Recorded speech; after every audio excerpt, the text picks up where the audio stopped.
Bharatiya Janata party और जयराम ठाकुर जी की government है। मैं आप सबके सामने तथ्य प्रस्तुत करना चाहता हूं कि माननीय वीरभद्र सिंह जी जब 2012 से 17 तक इस प्रदेश के मुख्यमंत्री रहे और जब 17 में उनसे सत्ता गई और माननीय जयराम ठाकुर जी हिमाचल प्रदेश के मुख्यमंत्री बने तो उस समय हिमाचल प्रदेश के ऊपर 48,000 करोड़ रुपए का कर्ज था।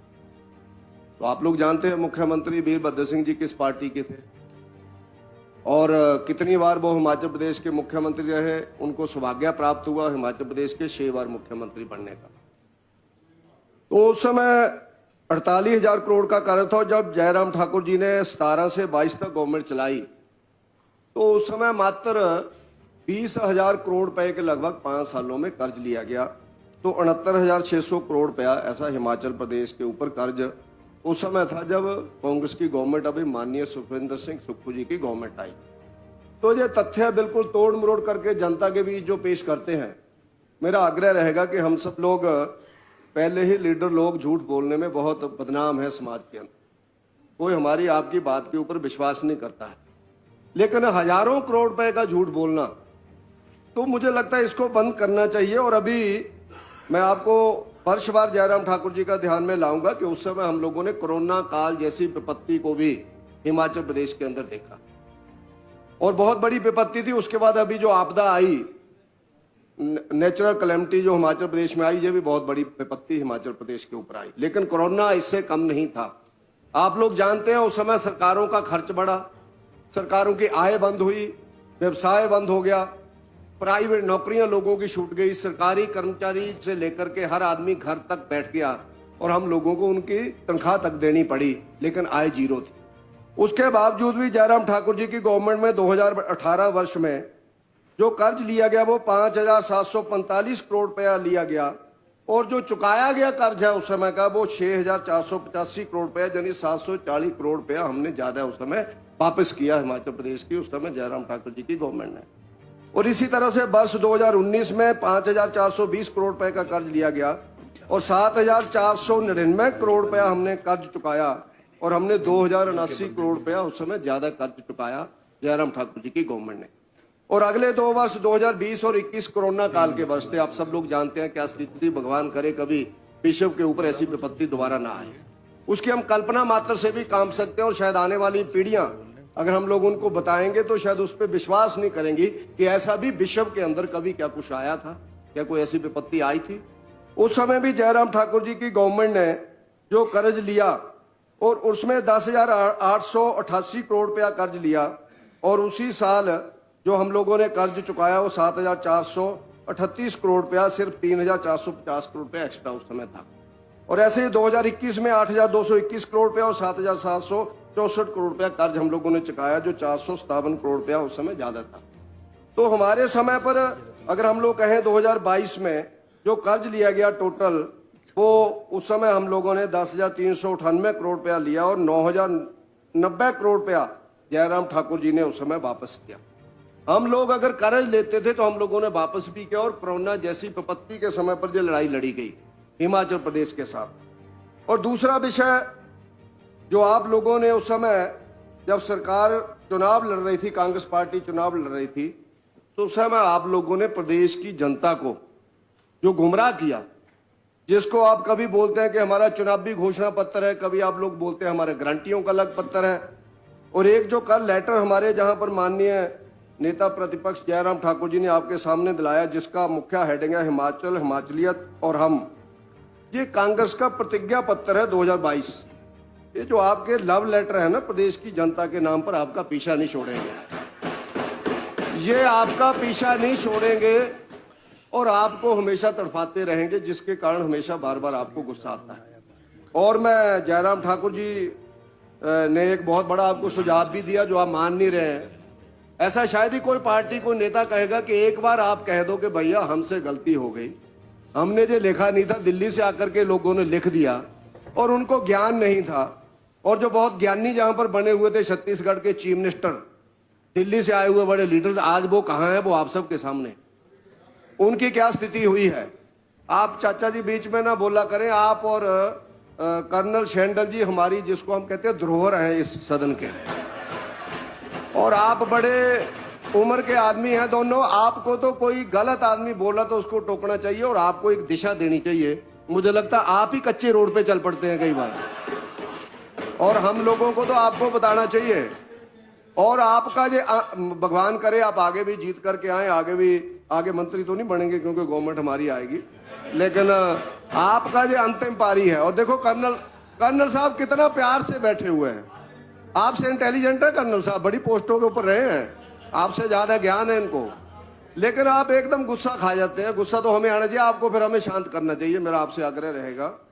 और उसके नाते आप लोगों ने जो पत्र लिखे हैं उसके बारे में बहुत सी बातें की हैं। सरकारी नौकरियों का विषय आ गया। कल माननीय अध्यक्ष महोदय ने लेटर पढ़ के कांग्रेस पार्टी को और कांग्रेस की सरकार को आईना दिखाया कि आपने सरकारी नौकरियां लिखा है, 1 लाख सरकारी नौकरियां। क्योंकि जो लिखा हुआ होता है ये मिटता नहीं है कभी, ये लोगों के मन में भी है और आपकी किताब के अंदर भी है। और उसके साथ साथ आप लोगों ने उस समय कई कुछ बोला, और फंक्शनल पोस्टों को हम लोग 3 महीने के अंदर भर देंगे, ये भी आपका ही लिखा हुआ है। और इसी तरह से महिला सशक्तिकरण का विषय बार बार आता है। मेरा बोलना भी रहता है कई बार कि हम लोग जो रेवड़ियां बांटते हैं ये बिल्कुल अच्छी बात नहीं है, क्योंकि सब गवर्नमेंटों की हालत बड़ी खराब है। आप लोग सब लोग जानते हैं, लेकिन आप लोगों ने उनको भी 1500 रुपया देने का वायदा किया। मैं उस पर डिटेल में नहीं जाना चाहूंगा और ना ही मैं उस पर बहस करना चाहता हूं। आप लोगों ने 300 यूनिट बिजली देने का वायदा किया जब बिजली विभाग के ऊपर आप लोग आए। और इसी तरह से आप लोगों ने रोजगार की बात की। वो रोजगार के विषय में आप लोगों ने प्रदेश के नौजवानों को पहली ही कैबिनेट में ये सारी बातें करने का विषय दिया कि 1 लाख नौकरियां, कल पड़ चुका है सब कुछ। उसके साथ आपने एक और जोड़ा था कि हर विभाग की भर्ती कर्मचारी चयन आयोग एवं लोक सेवा आयोग के माध्यम से करवाई जाएगी।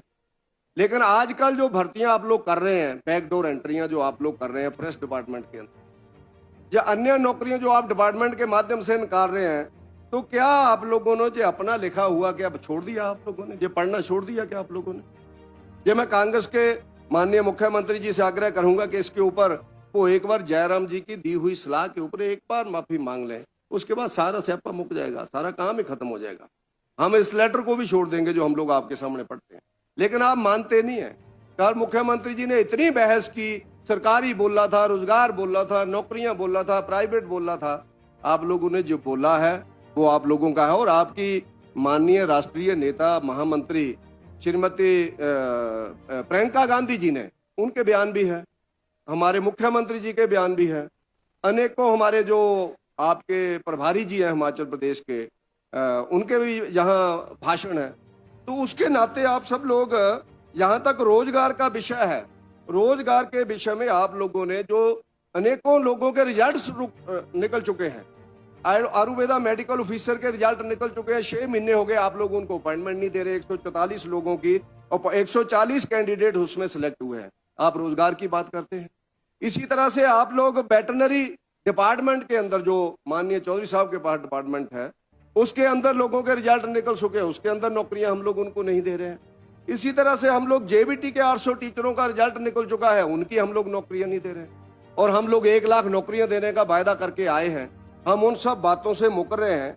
और इसी तरह से माननीय अध्यक्ष महोदय, आज आप लोग देखेंगे, मैं सब विषयों के ऊपर नहीं जाऊंगा, स्वास्थ्य विभाग हिमाचल प्रदेश का बहुत बड़ा विभाग, उस विभाग के अंदर जो अफरा तफरी का माहौल आजकल चला हुआ है, वो आप लोगों ने स्वास्थ्य विभाग में सुधार करने के लिए पेज नंबर 25 और 26 के ऊपर कई बातें की हैं। लेकिन मैं आप सबके सामने ये ध्यान में लाना चाहता हूँ, रोज हर अखबार भरी पड़ी है कि डॉक्टरों ने पेन डाउन स्ट्राइक की हुई है, फार्मासिस्ट स्ट्राइक के ऊपर चले गए हैं, मरीजों को 12 बजे के बाद इलाज मिल रहा है। इसी तरह से हिमाचल प्रदेश के अंदर आरकेएफ और लैब कर्मचारियों की हड़ताल से मरीज बेहाल है। ये हर अखबार के हेडलाइंस हैं। और इसी तरह से हिमाचल प्रदेश में बनी दवाओं के 14 सैंपल फेल हो गए। मेरा आग्रह रहेगा मंत्री महोदय, इसके ऊपर एक बार मिलिट्री स्टाइल में आप काम करें, मिलिट्री स्टाइल में, सिविल स्टाइल में छोड़ दो। आपकी उम्र बड़ी है लेकिन अनुभव भी बहुत बड़ा है, उस अनुभव का आप लोग लाभ लो। जो इसमें दोषी है इनसे बातचीत करो डॉक्टरों से, ताकि हिमाचल प्रदेश में स्वास्थ्य की चीजों को हम लोग सुधार सकें। और हिमाचल प्रदेश के अंदर जिस समय कोरोना काल था तो मात्र 40 वेंटिलेटर थे।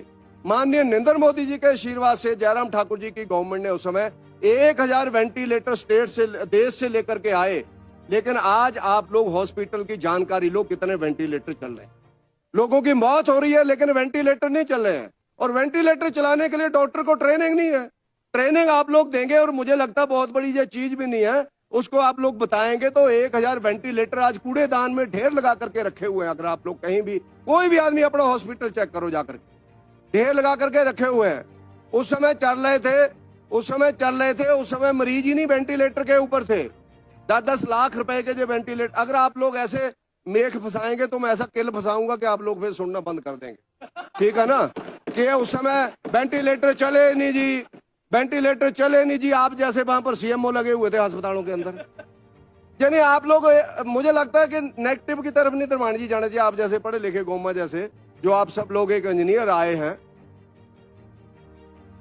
नहीं उस सब आज भी मैं कह रहा हूं कि चल नहीं रहे हैं। हर हॉस्पिटल के अंदर 5-5, 10-10 को हम लोग चला सकते हैं, क्योंकि एक्सीडेंट होते हैं, लोगों को चंडीगढ़ भेजा जा रहा है, लोगों को एम्स के अंदर भेजा जा रहा है, लोगों को बड़े हॉस्पिटलों को जाने में रास्ते में मौत हो जाती है। और ये बहुत बड़ा नहीं है वेंटिलेटर, जहां डॉक्टर बैठे हैं बता सकते हैं क्या है।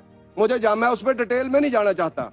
हमारे एक मित्र की इसी कारण से जान बच गई थी, अजय राणा। एक बार ऐसे उनको प्रॉब्लम आई थी और डॉक्टर्स ने कह दिया था कि अब ये बच नहीं सकता, और सीएम साहब ने, उस समय के सीएम साहब ने, जयराम ठाकुर जी ने कहा था मैं हेलीकॉप्टर भेज देता हूं, इसको पीजीआई ले जाते। उन्होंने कहा आधा घंटा है, अब ये नहीं बचेगा, इसलिए आपके हेलीकॉप्टर की और एम्बुलेंस की जरूरत नहीं है। और एक नेर चौक के अंदर प्राइवेट आदमी हॉस्पिटल चलाता है और उसके पास वो मशीन थी, बाई चांस वो मशीन, वेंटिलेटर खाली था और व्यक्ति वहां पर गया, उसकी जान बच गई वहां पर जाकर। मैं खुद गया था उस समय वहां पर।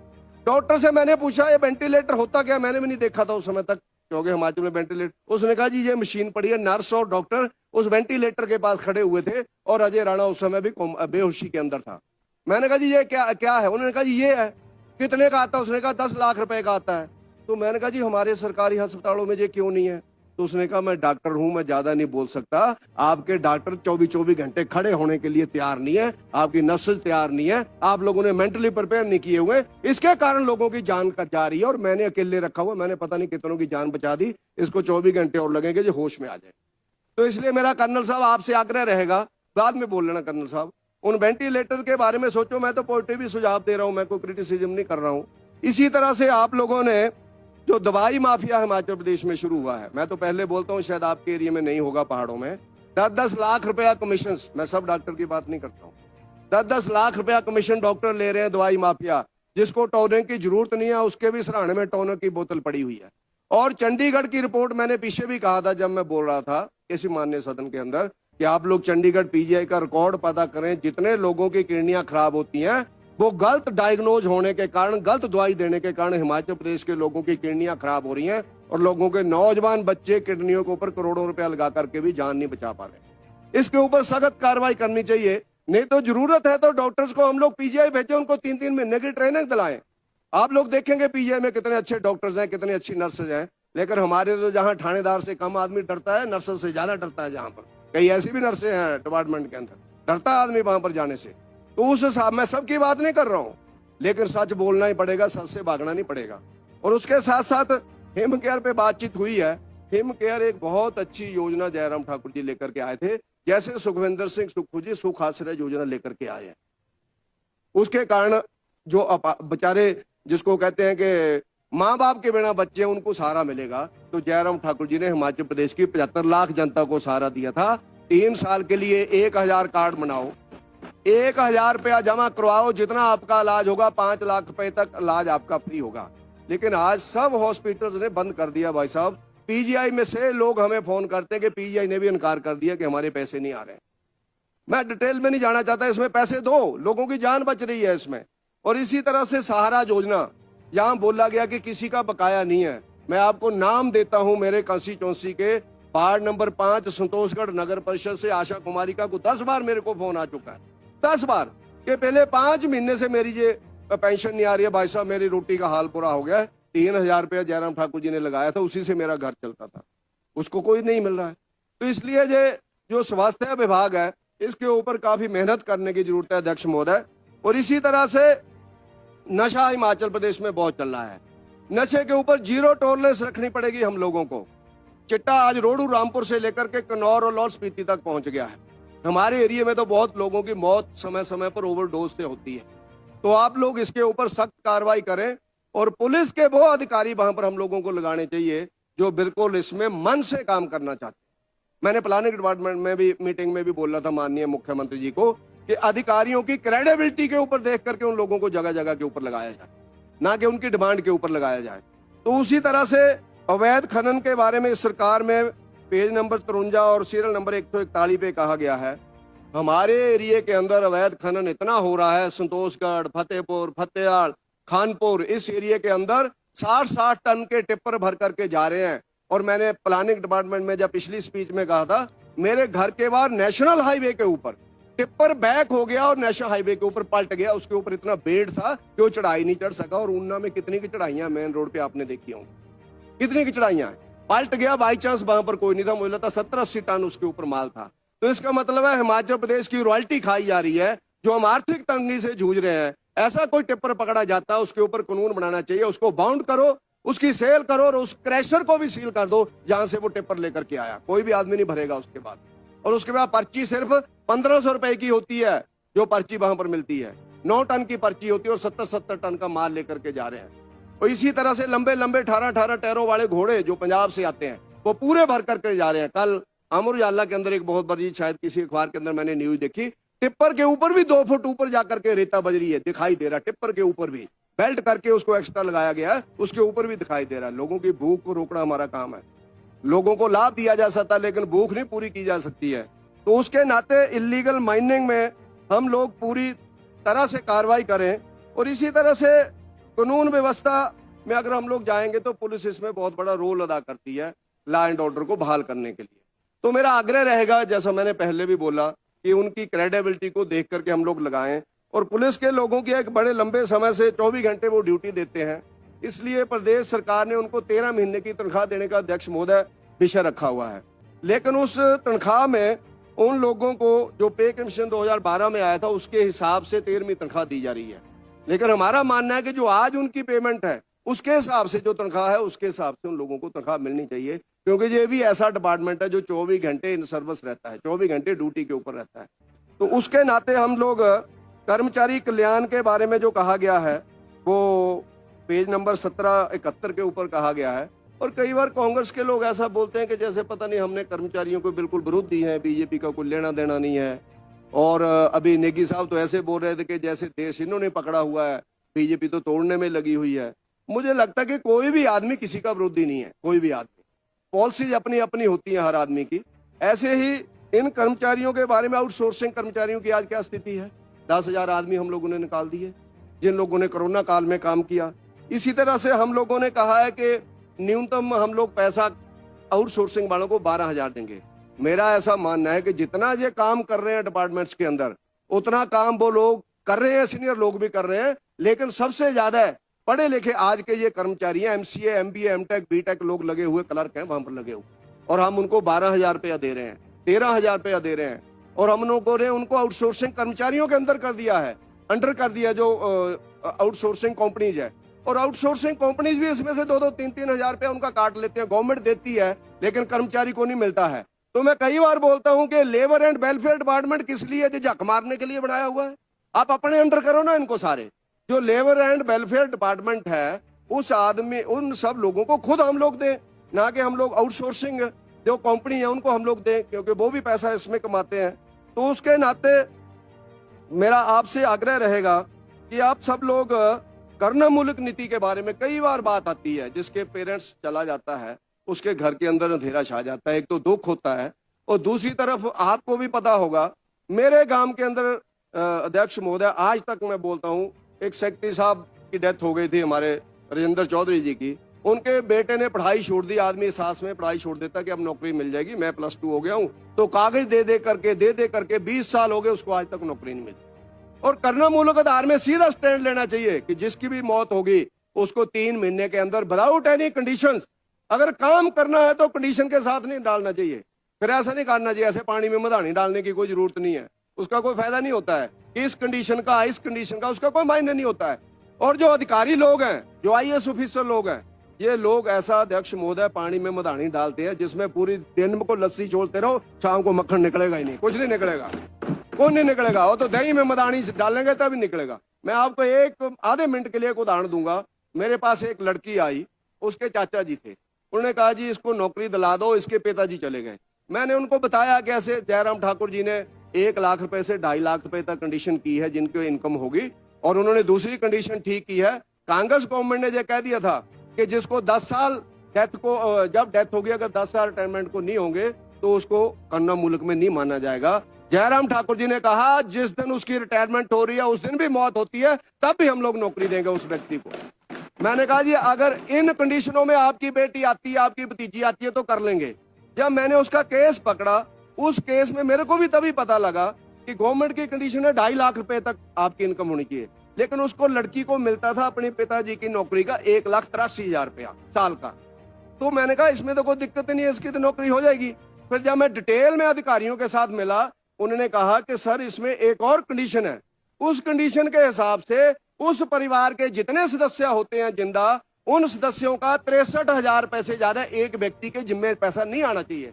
अब ये अकेली लड़की है तो इसका तो 1,85,000 हो गया, इसलिए इसको नहीं मिलेगी।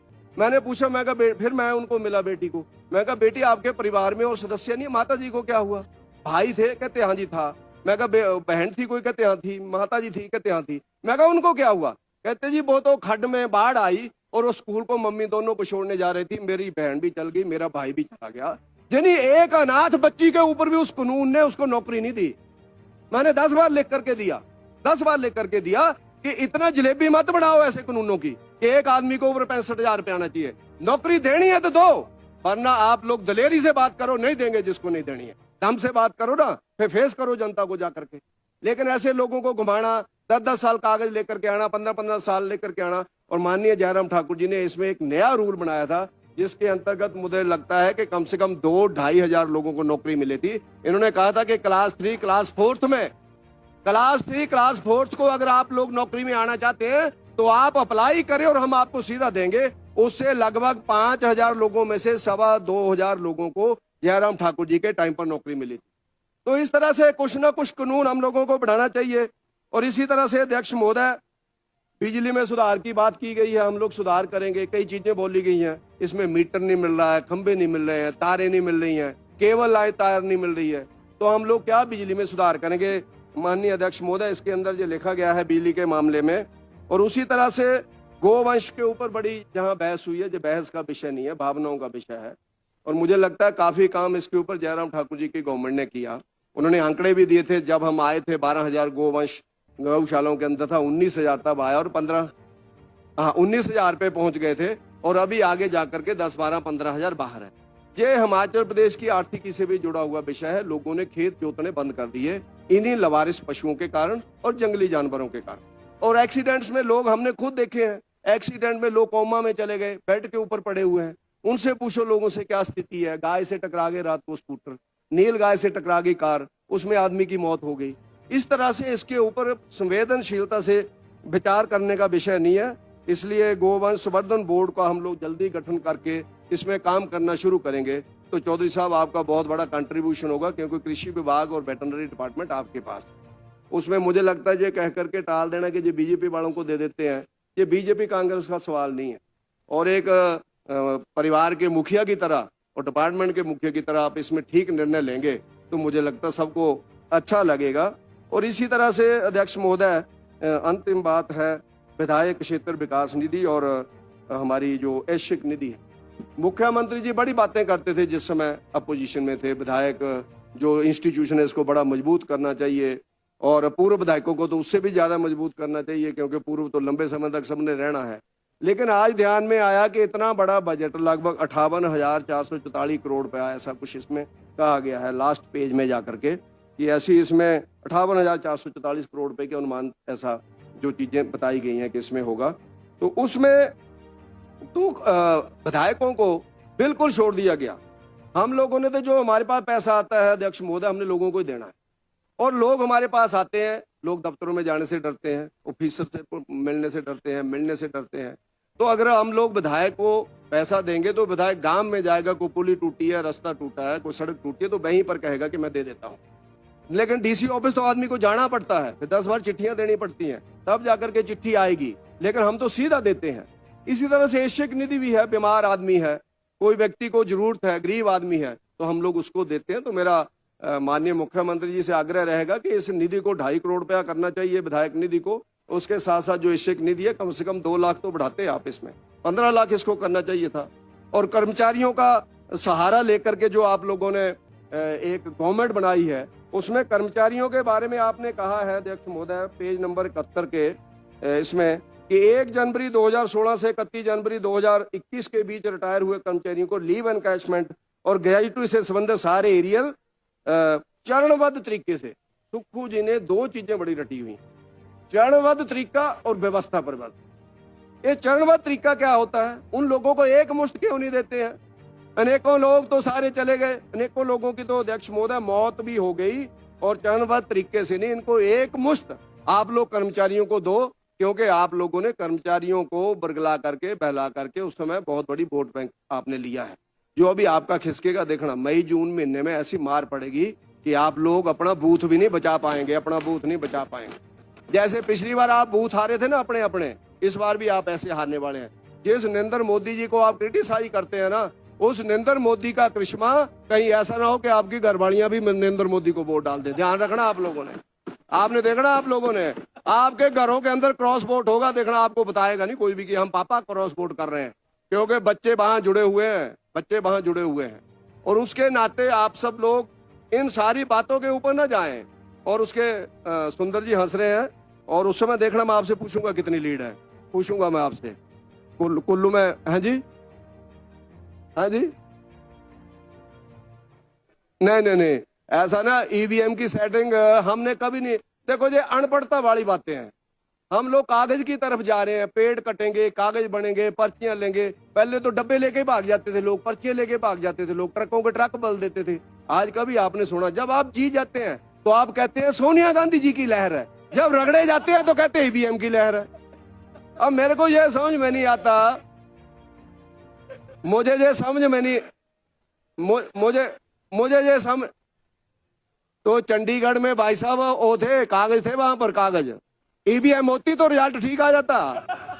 वहां पर कागज थे, वहां पर कागज थे जो आप देना चाहते हैं, इसलिए कागजों में गेड़ा चढ़ता। कई बार आपने देखा होगा, पुराने जो लीडर हैं उनसे पूछो, कई बार इधर की गड्डी उधर फेंक देते थे और गिन लेते थे। हाँ जी,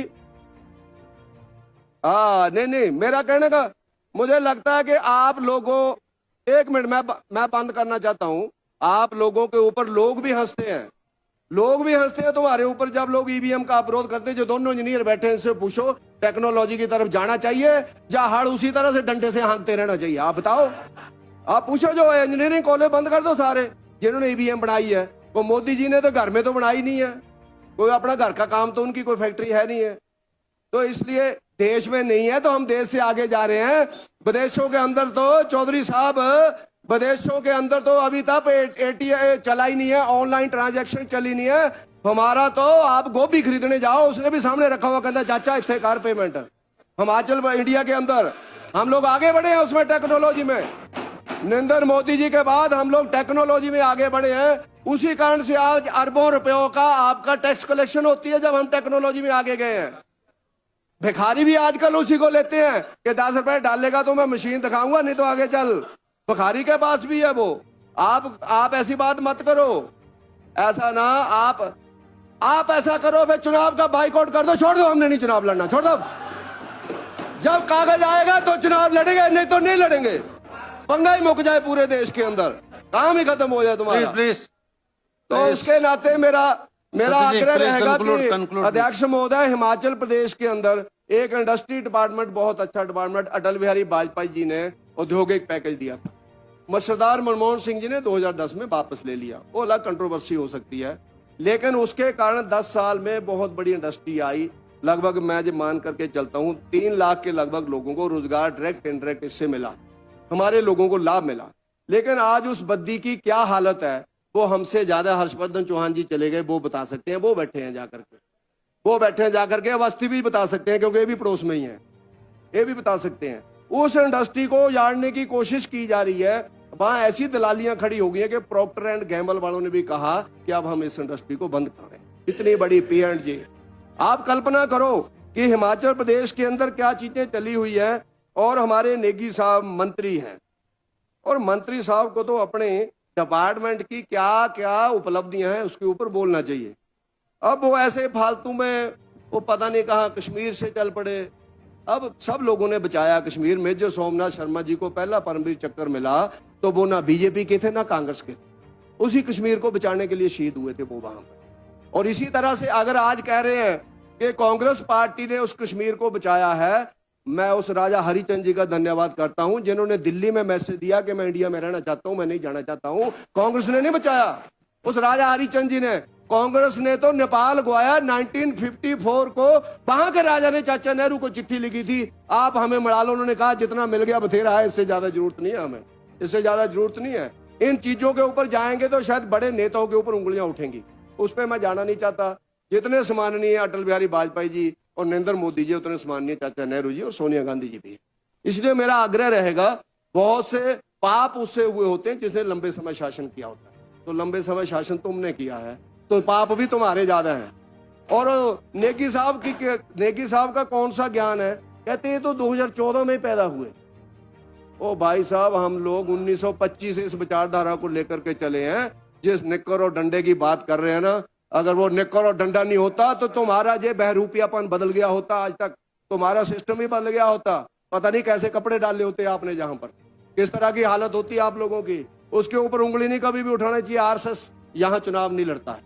आरएसएस की विचारधारा इस देश की विचारधारा है। उसके ऊपर आपको कोई ऐसा हो सकता है कि पॉलिटिकली वो लोग विचारधारा से बीजेपी को सपोर्ट करते हैं, इसलिए कई बार हम लोग उसको ले लेते हैं।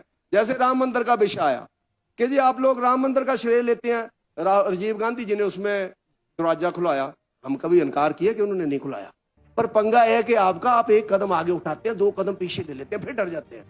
आपने दरवाजा खुलाया तो आप लोग बोलो ना कि हमने दरवाजा खुलाया, और बोलो ना आज के ज्ञान व्यापी की जगह के ऊपर महादेव का मंदिर बनना चाहिए। आपके पास मौका, तुम ले लो उसका श्रेय, नहीं तो हम ले लेंगे। फिर आपके पास मौका है, आप मथुरा के बारे में बोलो कि ASI का सर्वे कराओ, और वृंदावन के बारे में बोलो कि सर्वे कराओ, और जो आर्कियोलॉजिकल सर्वे ऑफ इंडिया बोलता है उसके ऊपर डिसीजन लो। जब वो बन जाएगा आप कहेंगे देखो आप फिर श्रेय ले रहे हैं, तो भैया जो कमाएगा वो ही खाएगा। ठीक है ना, ये चिंता मत करो। हमने लड़ाई लड़ी है, हम लोगों ने भगवान राम के लल्ला के वहां पर प्राण प्रतिष्ठा के लिए 4 गवर्नमेंटें बारी थी हम लोगों ने, 4 गवर्नमेंट्स। तो उसके नाते हम लोगों को, हम श्रेय नहीं लेना चाहते। भगवान राम आपके भी हैं, किसी हमारे नहीं है, सबके हैं। वो एक आदर्श पुरुष थे, एक अवतार थे। उसके नाते आपकी प्रॉब्लम ये है कि आप लोग ऐसा ना, सड़क के अंदर मरता कौन है? जो कभी गाड़ी के आगे को जाता है, फिर कभी पीछे को जाता है, कभी आगे को जाता है। एक बार डिसाइड करो तुमने जाना कहां है। कांग्रेस वाले डिसाइड करो ना एक बार पूरे देश। इसलिए आपके पास कोई पता नहीं लग रहा है कि जाना कहां है। उसके नाते आप लोग थोड़ा उलझ गए हुए हैं कि हम लोग हैं कौन। भैया आप इस देश की सबसे बड़ी पार्टी है। इस देश के अंदर आप लोगों ने इतने समय शासन किया। आप लोग कई बार ये बोलते हैं कि आजादी हमने दी है। देखो इस पे मेरे को बड़ा ऑब्जेक्शन है, ऐसे मत बोलो। कांग्रेस में मुख्य लीड में थी मोतीलाल नेहरू जी, चाचा नेहरू जी, इनके परिवार, महात्मा गांधी जी, इनके परिवार। तो मैं आपको पूछना चाहता हूं, सरदार भगत सिंह ने क्या कोई आजादी की लड़ाई नहीं लड़ी है? आपके पास उसकी मेंबरशिप की कांग्रेस की कॉपी है क्या? झांसी की रानी की मेंबरशिप की कॉपी है क्या कांग्रेस के पास? अशफाक उल्ला खान मंगल पांडे की मेंबरशिप की कॉपी है क्या तुम्हारे पास? उसमें मेरा ऐसा निवेदन है, पूरे देश ने, चौधरी साहब उस समय कांग्रेस के नेतृत्व में लड़ाई लड़ी। कांग्रेस एक संगठन था। आप लोगों ने तो महात्मा गांधी जी की बात को भी नहीं माना, जिसने कहा था कि अब आजादी मिल गई है, अब हम लोगों को कांग्रेस को भंग कर देना चाहिए, राजनीतिक दल अलग बनाना चाहिए, क्योंकि कांग्रेस जैसे पवित्र संगठन के ऊपर कोई उंगली नहीं उठनी चाहिए। आप लोगों ने तो कांग्रेस को एक बार इतना निचोड़ा है कि आज लोग कांग्रेस सबसे नफरत करते हैं। उसके जिम्मेवार आप लोग हैं। मैं धन्यवाद करता हूं विक्रमादित्य सिंह जी का कि आपने दम दिखाया वहां पर राम मंदिर में जाने के लिए। मैं आपको बधाई देता हूं। मैं आपको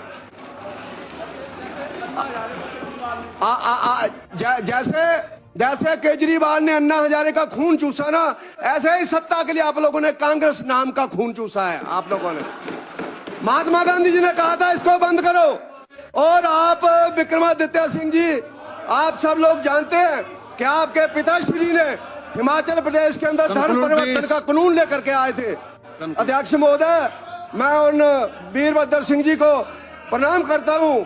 मैं वीरभद्र सिंह जी को प्रणाम करता हूं जिन्होंने हिमाचल प्रदेश के अंदर धर्म परिवर्तन का कानून लेकर के आए। और हमें पता है जब उन्होंने धर्म परिवर्तन का कानून लागू किया था तो आपकी राष्ट्रीय स्तर की मैडम ने उनको क्या किया था। और वीरभद्र सिंह जी किसी की परवाह नहीं मारते थे, वो एक राजनीति करते थे, सीधी और सपाट राजनीति। उन्होंने लड़ाई लड़के ही 2 बार सीट ली थी मुख्यमंत्री की, वरना आप लोग तो हटाना चाहते थे, केंद्र तो हटाना चाहता था उनको। इसलिए आज विक्रमादित्य सिंह जी गए हैं, आप लोग वहां पर गए, आप बड़े पुण्य के भागीदार बने हैं और आगे के लिए हम सब लोगों को जाना चाहिए। हम सब लोग इस बजट के अंदर जो चीजें दर्शाई गई हैं अध्यक्ष महोदय, वो जो इनका प्रेम पत्र है उनके विरोध में है, जो इनके प्रतिज्ञा पत्र है उनके विरोध में है। और ये बजट कुछ नहीं है। और 1-2 इनिशिएटिव अच्छों के बावजूद इसमें बिल्कुल झूठी बातें कही गई हैं, इसलिए मैं इनका समर्थन नहीं करता हूं। आप सबका बहुत बहुत धन्यवाद। जय हिंद।